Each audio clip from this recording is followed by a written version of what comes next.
नमस्कार, जय जोहार। मैं अभिषेक वर्मा, आप देख रहे हैं गुरुजी टीवी। और छत्तीसगढ़ में लगातार राजनीति उलटफेर का मामला सामने आ रहा है। आपको बता दें कि छत्तीसगढ़ में पीसीसी दीपक बैज पत्रकारों के साथ वार्ता करते हुए शराब की जो मनपसंद ऐप बीजेपी सरकार ने लॉन्च की है उस पर तंज कसते हुए कहा है कि पढ़ाई के लिए पैसा नहीं है और दारू के लिए पैसा आ गया है। आपको बता दें कि पीसीसी दीपक बैज जो है सरकार पर तीखा निशाना साधा है और जो मनपसंद ऐप शराब प्रेमियों के लिए जो लॉन्च किया है उसका विरोध किया है। आगे और वीडियो में आप देख सकते हैं कि क्या कुछ उन्होंने कहा है।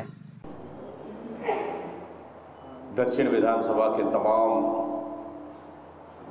मतदाताओं का दिल से आभार और धन्यवाद देता हूं, क्योंकि शांतिपूर्वक मतदान रहा और लोग मतदाता इस समय घर से बाहर निकलकर परिवर्तन और बदलाव के लिए मतदान किए हैं। निश्चित रूप से इससे कांग्रेस को फायदा होगा। दूसरा चीज, अब तो लाना चाहिए भाई, तो उनकी सरकार है, डबल इंजन की सरकार है, उनको कौन रोका है। लेकिन मतदान कम होने से भारतीय जनता पार्टी की सांसें फूल गई है और भारतीय जनता पार्टी पूरी तरह से डरी हुई है।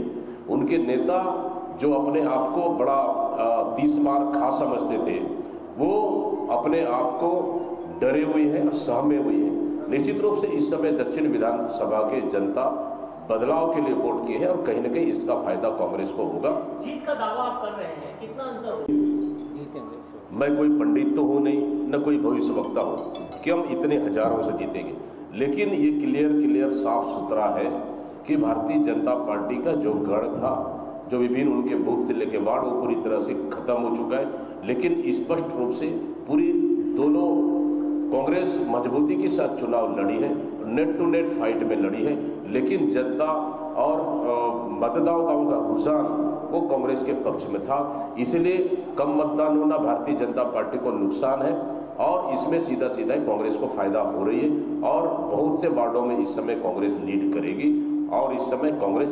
स्पष्ट रूप से, क्लियर रूप से हम दक्षिण विधानसभा हम जीत रहे हैं। यही सवाल है कि लगभग पिछले चुनाव की तुलना में 10 से 11% कम वोटिंग होना, मतलब सीधा यह है कि दो कारण हैं। पहला तो सरकार की 10 महीने की नाकामी या फेलवर नीति के कारण जनता नाराज है, घर से वोट देने नहीं निकले। दूसरी तरफ कि भारतीय जनता पार्टी की प्रत्याशी, जो निष्क्रिय प्रत्याशी की वजह से भारतीय जनता पार्टी के मतदाता, भारतीय जनता पार्टी के पक्ष में जो मतदाता वोटिंग करते थे और भारतीय जनता पार्टी के कार्यकर्ता वो वोट देने नहीं निकले, इसी के कारण है कि मत प्रतिशत कम हुआ है। लेकिन आप जस्ट उल्टा देखें कि कांग्रेस के मतदाता, कांग्रेस के पक्ष में मतदान करने वाले मतदाता निश्चित रूप से पोलिंग बूथ तक पहुंचे और वोटिंग हुआ है। न्यूट्रल मतदाता जो परिवर्तन और बदलाव चाहते थे, वो मतदाता पोलिंग बूथ तक पहुंचकर उन्होंने वोटिंग किया है और कुछ भारतीय जनता पार्टी के समर्थित जो कार्यकर्ता रहे, जो उनके प्रत्याशी और बृजमोहन अग्रवाल जी से नाराज रहे, उन लोगों ने भी कांग्रेस के पक्ष में मतदान किया है। इस तरह के अगर ऑल ओवर देखें तो सरकार की नाकामी और भारतीय जनता पार्टी से नाराज भारतीय जनता पार्टी के कार्यकर्ता और उनके कुछ समर्थित लोगों ने ही मतदान कम किया है। उसी का नतीजा है कि वोटिंग परसेंटेज कम हुआ है और इससे फायदा भारतीय जनता पार्टी को नहीं, बल्कि इससे कांग्रेस को फायदा होगा और भारतीय जनता पार्टी को जबरदस्त नुकसान होने जा रहा है। इसलिए हम ये चुनाव, दक्षिण विधानसभा उपचुनाव, कांग्रेस पार्टी क्लियर साफ सुथरी से जीत रही है। कि शराब, इस सरकार ने शराब का ऐप जारी किया है, मतलब छत्तीसगढ़ प्रदेश के किसी भी कोने से कौन सा दुकान में कौन सी ब्रांड की शराब है, ये आप घर बैठे देख सकते हैं और घर बैठे मंगा सकते हैं। ये सरकार की एक नई पॉलिसी सरकार ने जारी की है।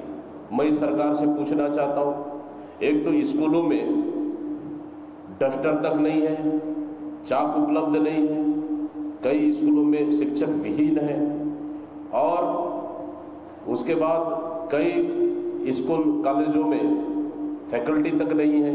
इसके लिए उन्होंने एफ जारी क्यों नहीं किया?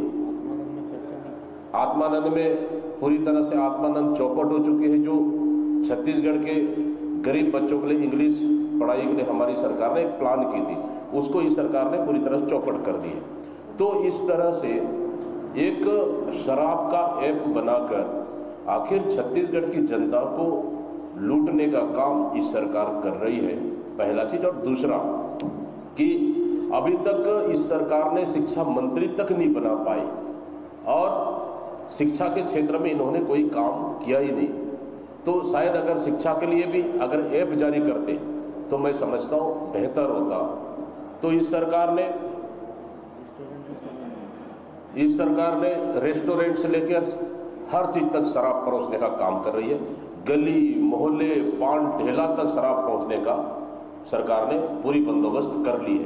कुल मिलाकर कि ये सरकार पिछले 15 साल जब भारतीय जनता पार्टी की सरकार थी तब शराबबंदी की बातें करते थे, लेकिन हमारी सरकार आने के बाद विभिन्न अध्ययन दलों ने लगभग स्टडी कर इस समय हम लोग उसके निर्णय करने वाले थे, लेकिन ये सरकार लगातार पूरे चुनाव प्रचार में एक संतरी से लेकर प्रधानमंत्री तक शराबबंदी की बात करते रहे।